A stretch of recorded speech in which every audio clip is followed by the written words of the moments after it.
99.5 WKDQ. Sam Hunt, his latest breakup in a small town. 8:45. It is the QQ Radio Show with Dave and Leslie, brought to you by Ashley Furniture Home Store, Evansville, Owensboro. This is home, and we have a special guest. I just want you to say your name, like the voice of God. We have the voice of God with us in the studio right now. Good morning, Steve Young. Steve Young. Now, Steve, you live just outside of Owensboro, correct? Just about 10 miles south of Owensboro? That's correct, yes. And, Steve was listening to the station the other day, and we played Tim McGraw's Humble and Kind. And then my phone rings, like, hello, Dave. I'm like, whoa. I thought like God's calling me. But you were actually in the video. You do music videos. You've been in a bunch of videos, been doing a lot of voice work and stuff like that. So you're actually in the Tim McGraw Humble and Kind video. Yes, I am. Yes, I'm the cowboy. So how does that work out? So here's a guy from Owensboro. You've done a lot in your life, but now you're in music videos. How does that work out? Take us through the steps of how you get from Owensboro to hanging out with Tim McGraw in his music videos. Well, you got to leave town to begin with. Well, there you go. Yeah, you got to go down to Nashville. Leave, yes. Got to be willing to leave. Well, I have an agent, and the agent allows me opportunities to go and audition for different types of things. And so Tim McGraw's video was the last one that I've done, which I'm very proud to have been in something that's that iconic. Yep, absolutely. Is tremendous. But I've done many, and every opportunity came through me, through the agent that introduced me into that group. And of course, you have to audition. You can't just show up and get the job, unless you're famous, and then they just give it to you anyway. Yeah. So far, I'm not famous. And you look like a famous guy that cost you a job. You're telling us. Was it Jeff Bridges that kicked you off? Who kicked you off? Yeah, it was Bridges. I look too much like him for the remake of True Grit. So, and that's okay, But the opportunities are there for anybody. I've been on the TV series Nashville twice, and that was because of agents. And I've done a lot of things. The resume's pretty long. Have a lot of history here. You grew up in this area, and you actually worked on our sister station, the station down in Owensboro we usually don't talk about, but we love them because they're our sister station, BKR. You were on the radio. You jocked over there for a couple of years. Oh, just a short period of time. And someone heard me on the air and offered me an opportunity to do voiceover work. And that's how my voiceover career started, really. And so I jocked for a while, and it was kind of fun. It is. And, I can talk like you if I want to. Yeah. Hey, everybody. There you go. Don't do that. You got a great voice. We don't do that on voiceover work. So, commercials, TV, radio, movie trailers, things like this. So I have a lot of stuff I can do if I choose to. The camera work was, again, a sidebar to that. Yeah. Now, do you have like a trailer or a video, something that you're like, wow, I'm so, besides Tim McGraw's latest one, I'm so proud to be a part of, or like a voice or like a movie or audio book that you're like, wow, this is really cool that I was a part of? Well, I've done several audiobooks. Most of them are Western type audiobooks. I guess my voice fits that. Yeah. I could hear that, yes. I put my hat on when I record those. But Get in character. Another one that I did, which I was really proud to do, is the Eli Young Band. No relation to me at all, by the way, Even If It Breaks Your Heart.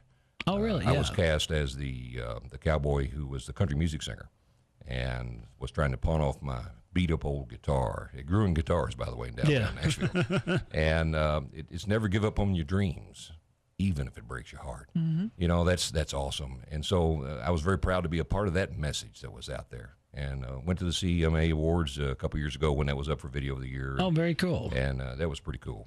And so I've done a lot of stuff. It just depends on how far back you want to go. And now you said you're cast as a singing cowboy in that video. Can you sing it all? Not on air. We just found out that you're in national TV commercials for catheters, and it's a very interesting story how that worked out for you. And you had a pastor. You said he came up to you into the store the other day. Oh, you're telling all my secrets now. Well, hey, listen. He will. Yeah, I forgot to he will. warn Okay, you. I can't talk off air. No. I was cast as a national spokesman for the Medical Direct Club, and in that role, I play a cowboy, which I usually get cast as that, and they basically shoot me in the studio as well as they've actually been to my house and shot, which is really cool. Of our horses and stuff.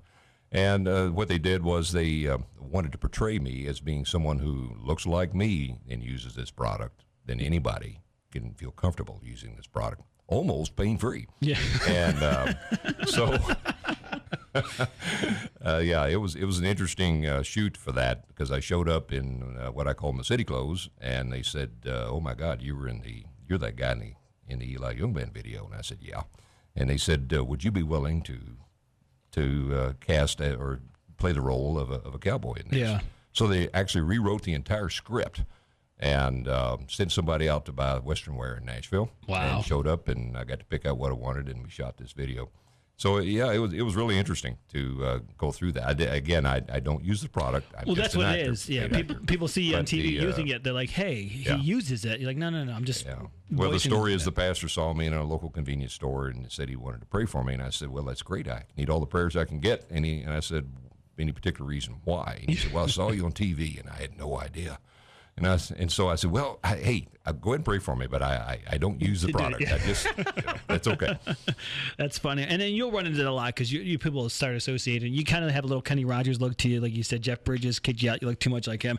Do you find yourself when you go down to Nashville for this stuff that people are stopping by and asking for your autograph or asking, like, "Oh, where you going? What are you doing?" Well, yeah, and especially the day that I shot the Eli Young Band video, people were chasing me down the street because they thought I was somebody famous. I'm not. And wanted my autograph, and the production people kept saying, "He's just an actor," and they didn't believe him. Yeah. I mean, but in the video, you're actually signing an album cover. Yes, I am. So And it I- could be like, Yeah. oh my gosh. And I started to sign my own name, but they said, "No, better not do that." So I didn't. I signed someone else's name. But That's funny. I was at the Country Music Fest several years back, and people were chasing me around. And one guy thought I was Chris Christopherson. I can see that too. I can see that, too. I can see And, that. and somebody else thought I was Jeff Bridges, and which I get confused with that a lot. And so occasionally somebody said, "Oh, it's you." And so I was somewhere buying feed for my horses the other day, and both guys in there came up, and they all wanted my autograph. Yeah. And I thought, "What for?" And I said, "Here's my check. I just paid for this. You can Yeah. have my, And so it is kind of interesting that I do get recognized in some places. I'm nothing special. I just happen to be at the right place at the right time. And it's funny though because speaking of that, you said you're actually a Kentucky Colonel.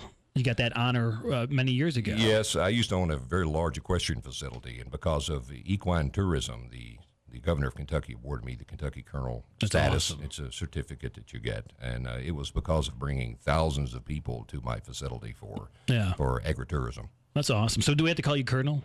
No, just call me Steve. Steve, there you go. So, well, Steve, we appreciate you driving up here, spending some time with us. We're going to do a blog. We got some of the videos if you want to see them. It's Humble and Kind, Eli Young Band. I mean, your resume just goes on and on. You did voice work for all. Is there a certain movie that people would know instantly you did voice work for? The trailer? Probably not. Some of these were B-rated movies and some of the trailers and stuff. But gotcha. You've heard me on TV and on radio. A lot of the Didn't ads know and it was everything. me. Yeah. Right. Well, I'll be listening to every commercial now. I Shh, know. Quiet. I'm seeing. Is that Steve? That's Steve. Oh, that is Steve. So very cool. And I know. Yeah, you call the station. It's like, hey, I'm right here. I'm like, awesome. I love when you see someone from the area, locals, making it big. And like you said, it just happened to work out. Give yourself a chance to reinvent yourself. You worked with horses. Now you did voice work. Now you did some movies and music videos. So the sky's the limit, which is really cool. It's a small world and life is short. You got to go for it. There you go. So Yeah, you said don't be afraid. Like, Never just be afraid, If huh? you don't think you can do it, what did you say? I have no fear of failing. I have a fear of not trying. Yeah. Okay, I've learned something every time that I failed. And so, I'll probably learn a lot more because I'll probably fail a few more times. But it's kind of like that video, never give up on your dream, even if it breaks your heart.